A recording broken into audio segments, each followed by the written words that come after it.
What's up, guys? Thanks for checking me out. Two Guys How To. I'm Keith, and today I'm working on a 2012 Nissan Rogue. And the problem we've having is she said the check engine light's been on. So let's go ahead and start this up just so I can confirm that the check engine light is on. And we're gonna go ahead and run a quickie code scan. Yeah, and you can see right here that check engine light's on. So I've got the OBD2. I'm gonna leave the car on. You can leave the car on or just turn the key switch on. And I've got my pocket scan here by Actron. I've had this for a while. And you can see this is the handheld part of the computer, and the wire goes up. And basically you're looking for the connection that this OBD2 scanner connects into, and it's always underneath the dashboard somewhere.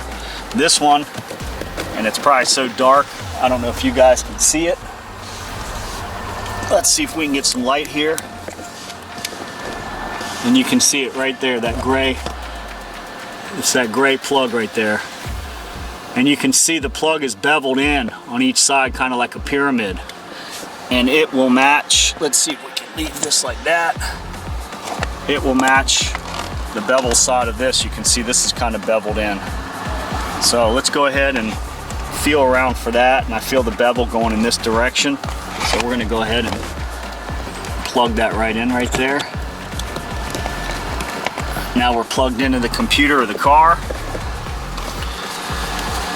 and it'll say pocket scan on it, and it has a read button and an erase button. We're just going to go ahead and read this. And this has 6 codes. When I checked it earlier, it had 1 code.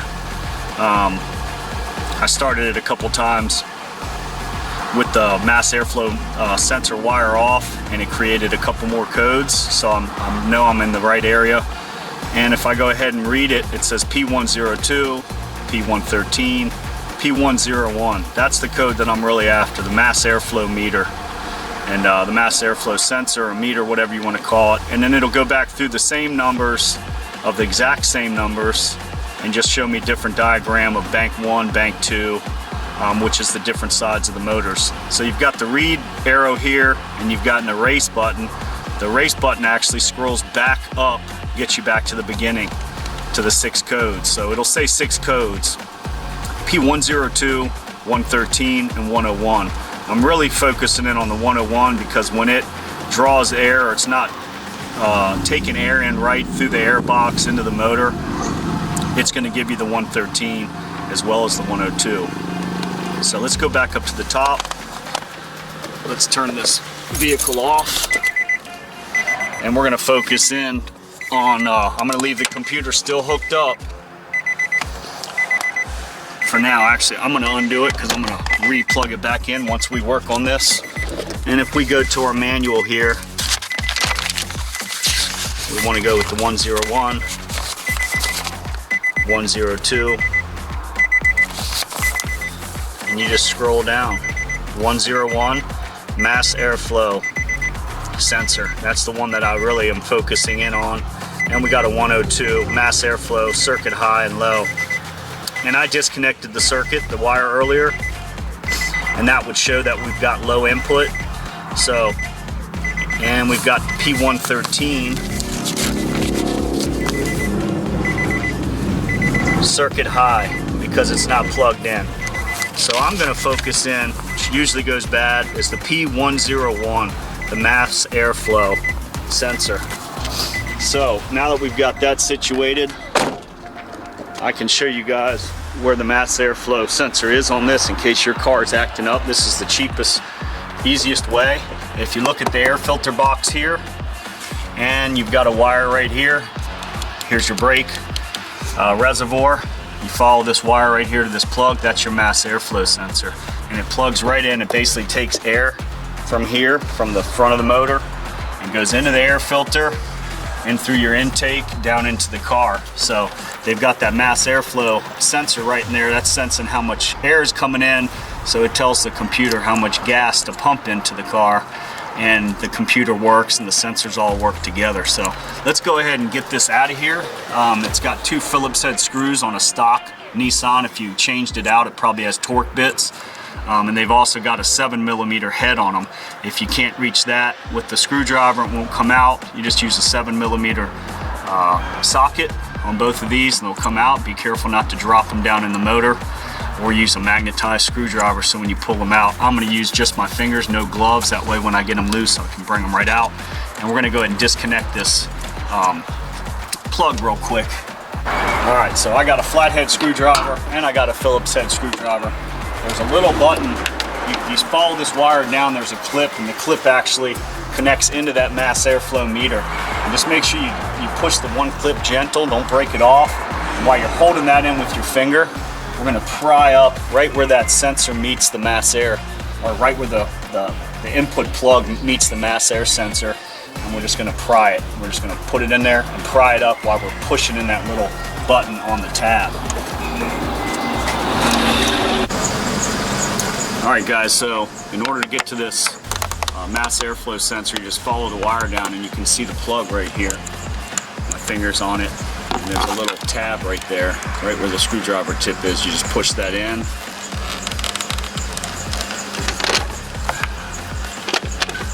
And you lift up.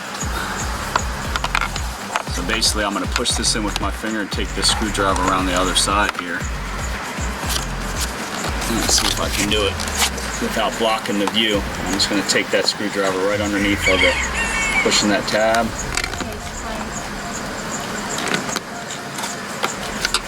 Hard to do it and show you guys at the same time, but I'm just pushing that tab, boom, and I just use the screwdriver just to lift it up. And you can see you've got your two screws here, 7mm on the outside or Phillips head on the inside. Alright, so we've got a 1/4-inch drive here that I'm going to use because I can't get to the back screw with a 4-inch extension, and I've got a kind of like a universal fitting on here with a 7mm socket.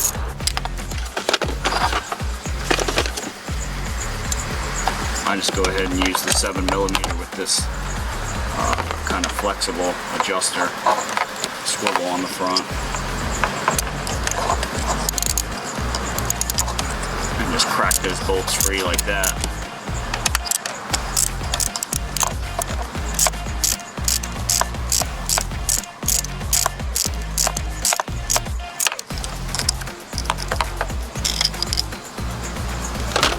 Just be careful not to drop those screws. They're real small.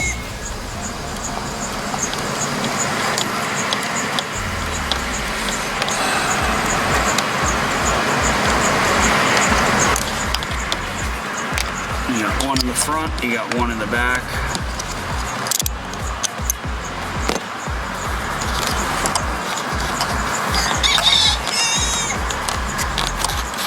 Sometimes you can get to the one in the back with the Phillips head. I'm just going to go ahead and use this extension. I'm not going to take it all the way out. And I'm going to use my fingers to take it the rest of the way out.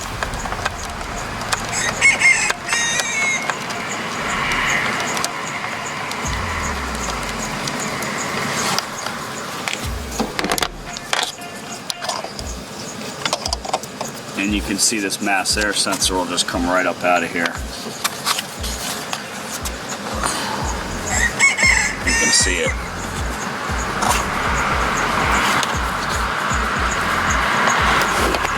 And it just lifts right up out of there, and you can see where it goes down in. And we're just going to go ahead and pull this mass airflow sensor up and out of here.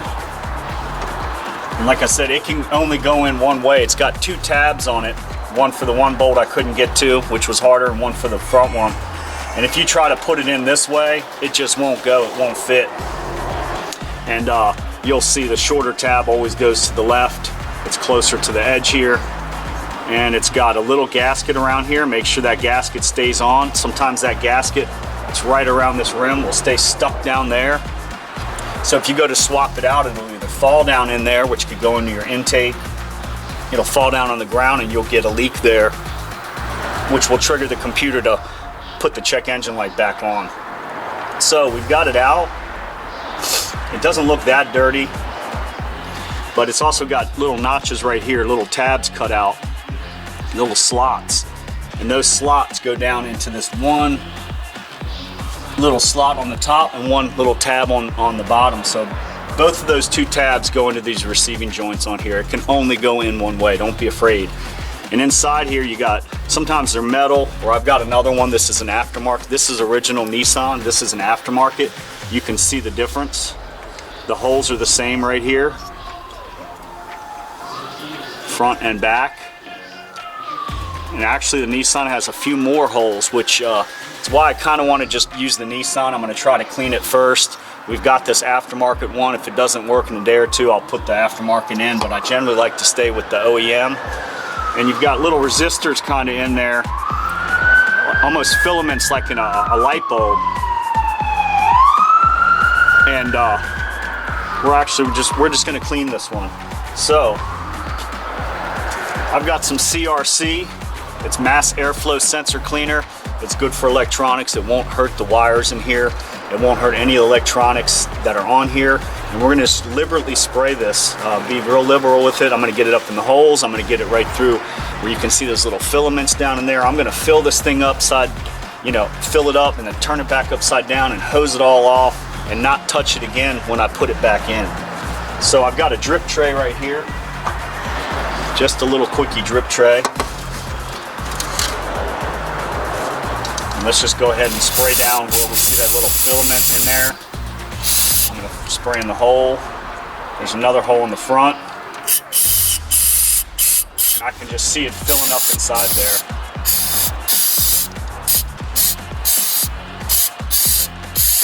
I'm going to spray pretty hard where I see those little filaments in there because it's got a hole that the air can come out. Couple of them right there. So I want to see it. There's actually 1, 2, 3, 4. I want to see it come out of those holes.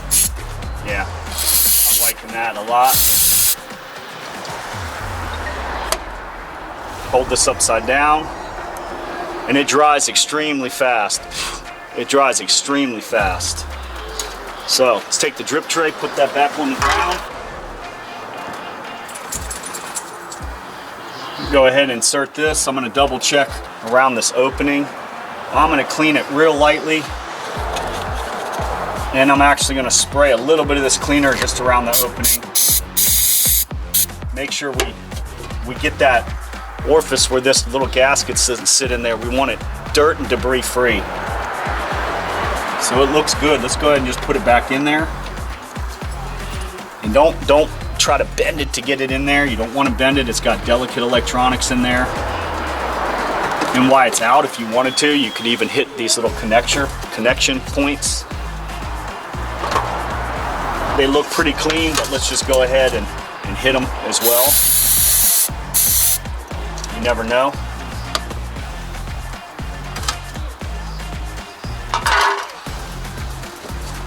And let's put this in. Like I said, it can only go in one way. I know where this tab is, a little more flush right here. That's the way it goes.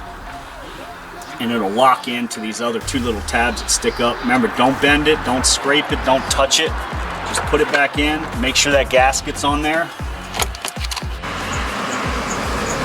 When you install it back in, just get it lined up. Make sure there's no dirt or debris. Drop this down. Get your screws started here. That's the hardest part, is getting the screws started.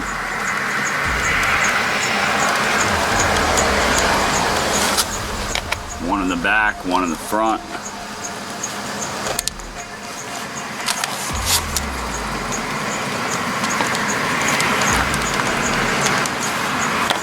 And I'm just going to tighten those down just a little bit while keeping pressure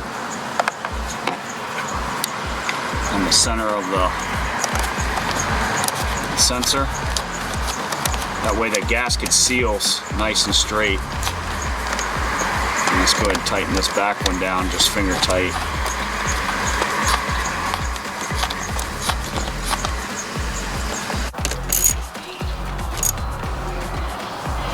And I hold up tight on the wrench like this, that way I don't over torque it. If you hold back here, you're gonna end up breaking something. So that's good and tight. I like the way it went in. It's clean. We've got our plug here even. I'm gonna go ahead and just spray a little bit of cleaner there. because if there's dirt there, it will throw off your circuit, your high and lows. I'm just gonna wipe that off with a rag. And I've got some dielectric grease by Permatex. I put this on everything that has an electrical connection. Let's just go ahead and put a little bit across the top here.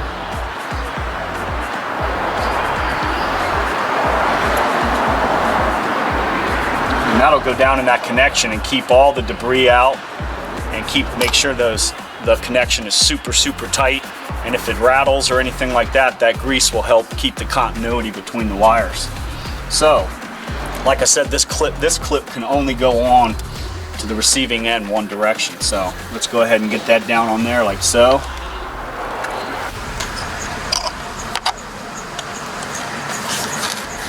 Take this wire right back in there, gently press it down, you'll hear it click. Boom. So that little clip, this little piece right here, clicked back out and locked it in. And I'm gonna go ahead and just push it down on there and just seat it. And that's it, simple. And what we're gonna do, we're gonna go back around. We're gonna clear this code out now. So let's get over here, back to the front of the car.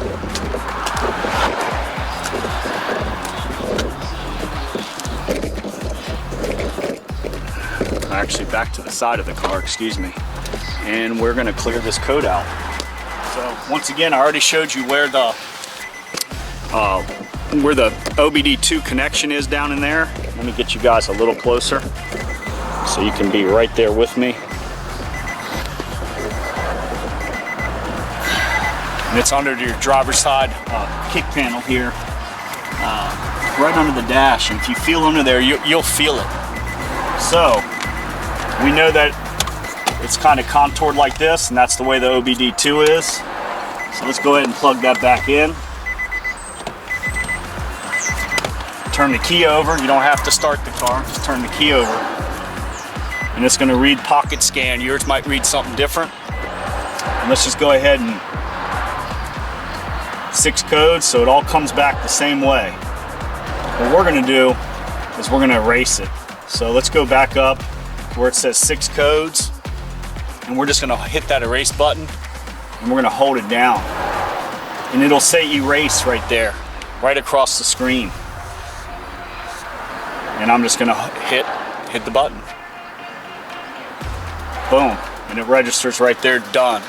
So now we know the mass airflow meter has been cleaned. It's been greased properly. The connection's been greased. We didn't touch the mass airflow sensor when we put it back in. We know the gasket is there. The gasket surface is cleaned.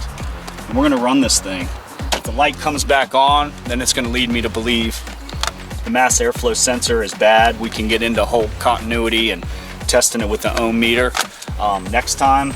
But I'm fairly certain that's what it is. And that particular mass airflow sensor could be going bad, but sometimes they just need a good cleaning. Because last week when I worked on this vehicle, when I took the air filter out, the air filter was clean. When I held it to the sun, it was clean. But down inside the air box had like dust and debris from the road, because it picks it up through that intake there and gets stopped short before it goes through the air filter. But you know, the question is it getting everything? Did the last mechanic, did they put the air filter in right? Because this has a particular snap lid that has to go one way on these Nissans, and it has to snap and lock in, and it pushes the filter up against the firewall part of the intake, and it seals that gasket on that air filter. So this particular one didn't seem quite right, and maybe some of that debris got in there. So I took a vacuum and I vacuumed out down inside where the air filter is. I got all the debris out, all the little leaves and specks of anything in there. And then I made sure the air filter was seated properly, and the top cap that held the air filter is seated properly as well. So the only next cheapest way to do it is to run the vehicle. If the check engine light stays off, man, awesome. We just saved some money. We got a can of cleaner, might have been $8 or something like that, but hell, I've had that can in the shop for about a year or so now, and we use it to clean anything on any kind of mass airflow sensor or highly sensitive electronic sensor. So we're gonna do that. We're gonna go ahead and start this thing now.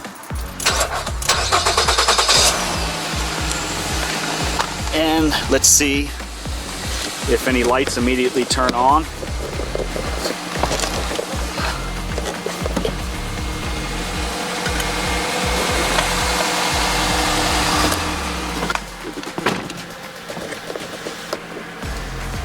And I don't see any. No lights on at all. And I'm very confident that that light is gone now. So I don't think it's gonna come back on. If it does, we can chase it around a little more. But 9 times out of 10, that's what it's gonna be. That dust and debris on that mass airflow sensor caused it to kind of fail. Even if it fails briefly and starts back up again, it's still gonna put that code on there, the P0101.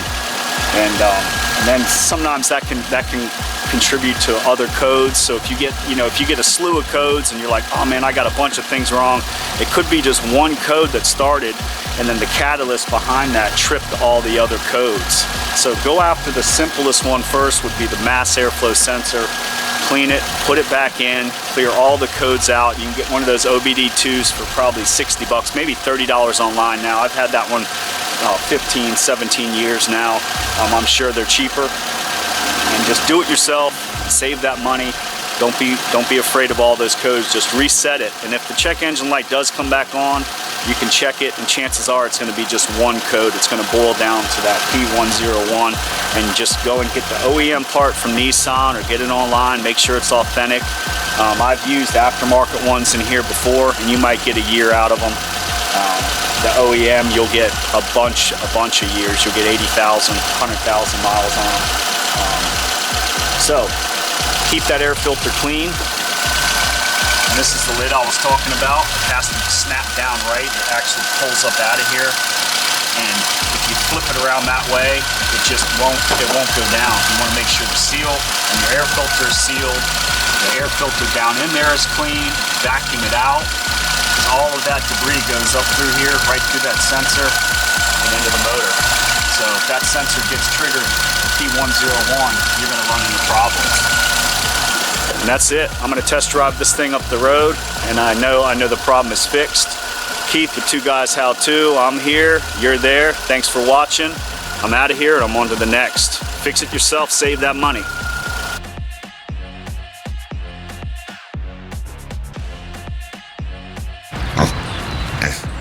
I'm not a pig, I'm a lawyer.